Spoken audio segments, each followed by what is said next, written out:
Olá, pessoal. Vamos conversar hoje sobre tumores cerebrais. Esse estudo é um estudo que fala sobre o consumo, de café e chá e o risco para os tumores cerebrais. É um estudo legal porque ele usa como base a corte daquele estudo prospectivo que chama EPIC, que é um estudo de investigação prospectiva falando de câncer e nutrição. Então, aqui está a referência para vocês. E eu trouxe um resumo para a gente discutir um pouquinho.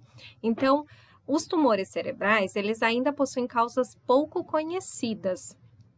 Existem fatores de risco que são bem clássicos, por exemplo, radiação ionizante, a própria predisposição genética, mas elas afetam pequena parcela do total da população. Por isso, assim, o interesse crescente de se falar de alguns fatores outros de risco que podem ter relação.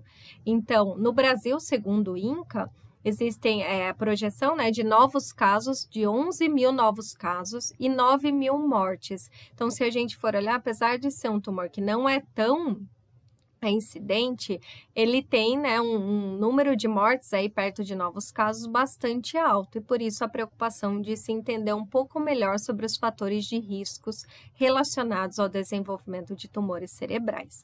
E aí, por que olhar para o café?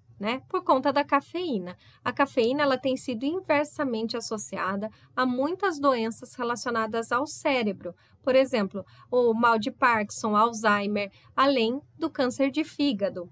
E aí os autores olharam e tentaram examinar a relação entre o consumo de café, e aí eles incluíram chá, porque a gente sabe que também tem algumas propriedades que podem olhar para essa questão de redução de risco, na tentativa de mostrar se existe uma relação entre esse consumo e o risco do desenvolvimento, a proteção do glioma e o meningioma nessa corte do EPIC, como eu comentei com vocês anteriormente. Vamos olhar para os indivíduos e métodos. Então, quais são a base, Qual é a base desse estudo? É o EPIC, que é o estudo dessa corte prospectiva feita em 10 países europeus. A ideia desse estudo lá atrás foi acompanhar esse número de pessoas para investigar exatamente causas de câncer. Então, no total, são mais de 520 mil pessoas entre 25 e 70 anos. E aí, dentro dessa corte, tem 343 pacientes que desenvolveram gliomas e 245 com meningioma. E aí, nesse grupo, então, que é nessa somatória, é que eles usaram para avaliar e aqui para tentar entender se existe a relação causal entre ingestão e desenvolvimento desses tumores. Com relação à dieta, como que foi analisada?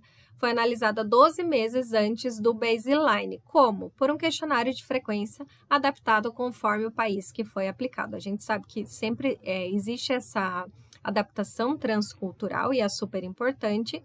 Alguns questionários, quando falava do café, sobre as versões, então, alguns questionários falavam sobre ser café com, um café com cafeína ou descafeinado. E alguns questionários não abordavam esse ponto, então isso também pode ser um viés para a nossa análise. No chá também, alguns países não incluíram o dado sobre o consumo de chá. Então, vocês vão ver que alguns perguntaram, outros não. E aí, lógico, a gente consegue usar o que tem essa resposta para fazer a relação. E o consumo, ele é reportado em xícaras por mês, por semana, por dia. Mas no final, para padronizar, convencionou-se usar ml por dia para fazer esse comparativo. Então, o que foi considerado no artigo? Em média, o consumo de café e chá combinados contribuem para 90% do consumo total de cafeína da pessoa. Então, aqui eles olharam principalmente para os chás, para as infusões de folhas que tinham de ervas com a cafeína, porque a ideia, chá preto, por exemplo, a ideia é olhar se a cafeína, então, tem esse papel, apesar da gente saber que o chá tem outras propriedades aí que podem atuar na relação de prevenção de tumores. Então, baseado nessas metodologias, lembrem desses pontos de destaque, porque podem ser viés importantes de interpretação de resultados mais para frente. E aí, quais são os resultados? Houve um consumo muito variado de café, então variou de 790 ml por dia na Dinamarca a 98 ml por dia na Itália. O consumo também foi variado de chá.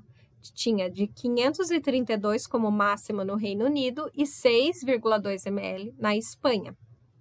E aí, quem eram as pessoas ou o grupo que consumia mais café e chá? Os mais velhos, com maior nível educacional, fumantes e com menor IMC. Devido a essa ampla variação, as análises foram conduzidas em cada país, mas mesmo assim não foi observada nenhuma associação entre o consumo de café mais chá, né, e o risco para o glioma ou meningioma. Então, normalmente, quando a gente faz esse pool de dados, a gente costuma olhar como um todo, até a ideia de avaliar, né, em conjunto é isso. Mas em virtude dessa variação, eles acharam mais interessante olhar por país. E mesmo olhando por país, a gente não encontrou associação, né? Eles não encontraram.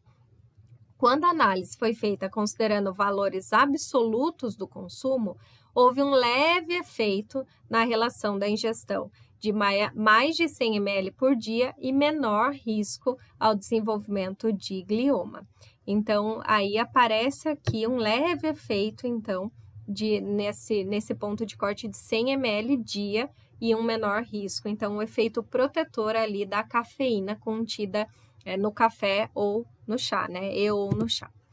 E aí, a maioria do café consumido foi o café, a versão cafeinado, né? Apesar de alguns, como a gente viu, não exploraram essa questão nos questionários. E aí, só por uma questão de padronização, o expresso, eles consideram que 30 ml tem 64 miligramas de cafeína. E o filtrado, 235 ml, tem 95 miligramas de cafeína. Então, eles usaram esse padrão para poder avaliar, então, o consumo e a miligramagem aqui, a quantidade de cafeína por ml de café. Então, depende bem da forma de preparo, eu consigo concentrar ou não mais essa substância, que aqui é a substância principal, é a hipótese do estudo. E aí, com relação a esses 3 pontos, a questão dos antioxidantes. Então, além da cafeína, café e chá, né, possuem antioxidantes. Então, tem, como eu falei para vocês do chá, né, anteriormente. Então, eles querem investigar a cafeína, tá? Mas o café e o chá, eles também possuem outras propriedades ou nutrientes antioxidantes. O café tem maior capacidade antioxidante total que qualquer fruta ou vegetal. Vocês sabiam disso? Achei muito interessante. E aí, com relação a essa ação da cafeína em si, então, ela pode ter ação no DNA direto, então ela pode ter ação reparadora, lógico, é via uma enzima A6-metilguanina DNA, metiltransferase, e a epigalocatequina 3-galato, que é essa outra enzima, também pode agir sobre essa enzima. Então, eu tenho 2 formas de ação, mas sempre são no DNA. Ou eu reparo via uma enzima, ou essa catequina, de nome bem grande, ela também consegue agir sobre essa enzima e promover a reparação. Então, sempre em cima dessa transferase de DNA. A hiperativação dessa enzima em si, que é esse ponto-chave, tem efeito protetor em muitos tipos de cânceres, já que é uma via importante para a reparação de um DNA lesionado. Então, esse é o ponto principal, essa é a hipótese de que a cafeína teria essa ação reparadora através dessa via enzimática. E o chá poderia agir, principalmente por conta dessa catequina, ainda aumentando essa ação, né? Ativando ainda muito mais essa enzima.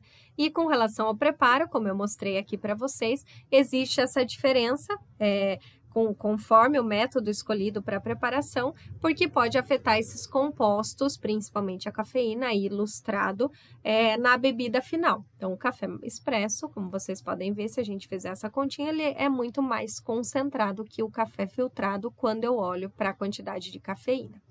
E aqui embaixo tem um gráfico que eu mostro para vocês, só para a gente comparar, quais são os continentes que consomem, né? O EPIC é uma corte que o Brasil não faz parte, porque é uma corte de 10 países da Europa, mas aqui só para comparar os países que mais consomem café. Aparece realmente a Europa aqui, então por isso que eu coloquei, olha o comparativo entre eles e a gente. Aí aparece a Ásia, Oceania, América do Norte, e a gente está aqui, ó, como consumo total no mundo, só para mostrar a relação. Então, será que aqui a gente teria algum benefício também mas a gente não consome aquela quantidade que os países europeus acabam consumindo, né? Apesar da gente ser grande produtor de café, quando a gente olha para o consumo, a gente está ali, ó, depois da Europa ainda tem Ásia, América do Norte, né? Ásia, Oceania e América do Norte, aí que aparece a América do Sul como um todo. Então, o que os autores concluem? Que há menor risco para glioma no consumo de mais do que, né, ou igual a 100 ml de café, mais, né, então, ou chá por dia. Então, essa é a conclusão nesse estudo de uma leve tendência. Então, eles tentaram provar algumas outras coisas, mas não conseguiram até por essa diferença, né, da amostra, do consumo em si, de alguns questionários que foram utilizados, que são características até comuns quando a gente fala em estudos de corte grandes assim. Mas essa é a conclusão dos autores para esse nosso estudo. Então, está lá disponível, se vocês quiserem aproveitar a leitura, tem bastante informação interessante desse papel da cafeína como efeito protetor nesses tipos de tumores do sistema nervoso central. Obrigada.